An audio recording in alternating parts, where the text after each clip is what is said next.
Hi there. I wanted to continue on with some video on the 12 steps.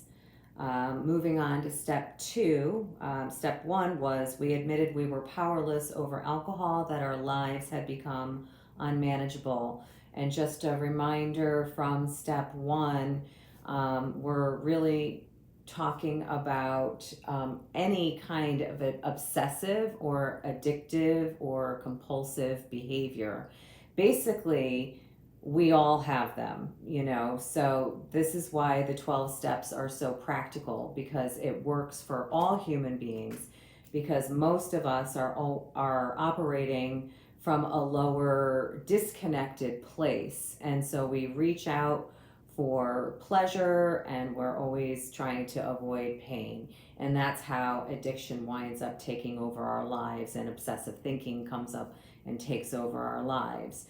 So, of course, the big book focuses on alcohol, but this applies to any kind of behavior or substance that we abuse, or anything really, any life issue, emotional tendencies, negativity, depressive tendencies, anxiety tendencies. So step two is came to believe that a power greater than ourselves could restore us to sanity.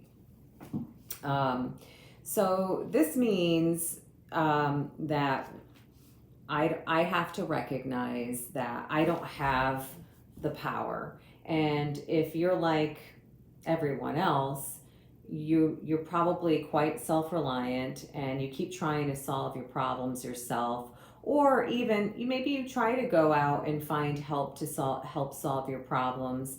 And maybe it's therapy or a doctor, or support from a friend even, but nothing seems to help this habit, these patterns, these emotional patterns, and these behavioral patterns. And so what we need to do, according to the 12 step, is come to believe that there is something bigger than me and my thinking that can help me resolve these issues that I have, that I'm struggling with, that keep me in a lower functioning place, and a place that I'm feeling, pretty disconnected. Um, so let's talk about what a power greater than me is then. So for a lot of people, some people might automatically reflect on that as God. Some people, recoil at the word God, and some people have kind of a very open concept of what a higher power is. And for them it might be the concept of the power of love, or universal energy, or something like that. But in any event, especially when I'm in my lower self, right, and I'm operating in ways that are causing me suffering and others suffering as a result, that I'm clearly not attached to my higher power. I'm not making decisions from that place.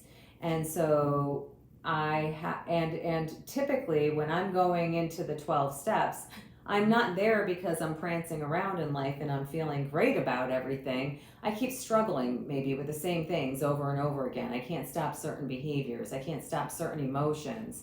And I feel out of control. That there's that unmanageability in step one. So I have to be desperate enough and say, okay, there's got to be something bigger than me that can help me, because Lord knows I've tried and I'm done trying. I can't do it. This is called surrender. And I'm desperate. And in the 12 steps, they call that the gift of desperation. Now, so many of us feel like we're competent individuals. We can still have these problems that we deal with, sometimes very privately or secretly, or maybe those who know us best may be aware of them. But, we're pretty high functioning people. We're out, we're working, we're, seemingly okay. But, so in that case, it's a little bit of a challenge to have the level of surrender and desperation and humility that we need to get to step 2. We need to really be rigorously honest with ourselves and say, oh my God, I've been doing this for a really long time, and it's literally making me sick, and it's literally harming me, and it's harming people that are in my way as well, or that are in my life. And maybe it's not glaring, and maybe it's not obvious, and maybe we do a good job of hiding it and pretending to others, but even to ourselves, maybe we've been really dishonest with ourselves about, oh, it's just this, or oh, I don't do that much, and oh, I can stop if I want to, or it's really not that bad, I'm not hurting anybody. But really, we're hurting our bodies, we're hurting our minds, we're hurting our souls because we're so disconnected. This is down to workaholism, perfectionism, as I said, like addiction to anxiety, addiction to depression, and I call anxiety and depression addiction because it's a loop within us that we cannot get out of, right? That's addiction. Simple. And there's many other definitions, formal definitions of addiction, but any condition that keeps us in our lower nature as a human, our, if you will, our animal nature, our survival nature, that we're always seeking pleasure, always seeking that kind of fulfillment and avoiding pain, versus doing the next right thing to feel the real kind of good, which is the connection, the true connection with myself, which many of us may have never even experienced because, of past traumas and certain experiences that we've had. We may never have been taught. In fact, I think most people have not been taught how to connect to that truer, higher self or that higher power within and around us. So this is an invitation for you to consider that there is a higher power. Absolutely, there is a higher power. And if you don't want to call that higher power God, it doesn't matter. You can call that power love. You can call that power the universe.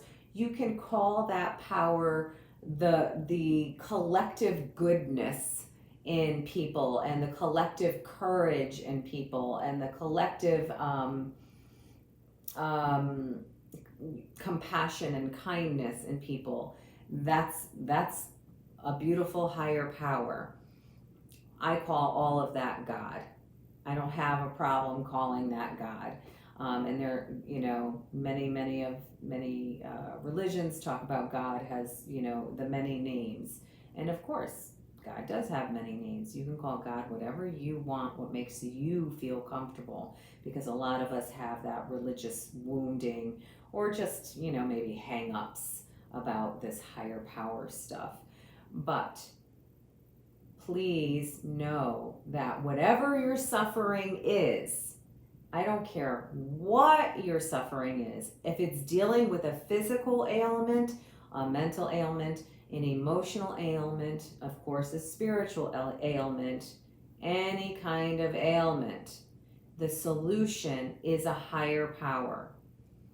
Because the purpose of us human beings being on this planet is to have a direct and intimate relationship with that higher power. Yes, we have to live, we have the opportunity to have relationships and children and get a job and do things that we enjoy and create a life in, the way that we human beings do. But the real purpose is, while we're doing all of that, is to connect and be connected and find that higher power, find that faith. So step 2 is about faith. Can you believe that there is something bigger than you that is the answer, has the answer, that connection, you having a real relationship with that power can help you? Because that is the answer. I've seen it over and over and over again, and I've experienced it myself. There is a power that is greater than the little me, my little ego brain that likes to be a know-it-all and likes to isolate me and likes to experience pleasure and avoid pain. A more meaningful life, a more positive life, a life where I don't feel like I need to control everything and I can practice faith is the solution. So that is a little bit about step 2. Step 3 is made a decision to turn our will and our lives over to the care of God as we understood Him. That could be another triggering way of writing that step. God as we understood Him. People sometimes don't like to hear that. And so I will offer another video at another time to dig into that. In the meantime, I ask that you reflect on, are you humble enough as a human being? Are you willing to let go of your will and believe that there is a divine will, a greater will that has the solutions for a life of peace and wellness for you and for all of us? Okay, thank you, and I'll see you next time.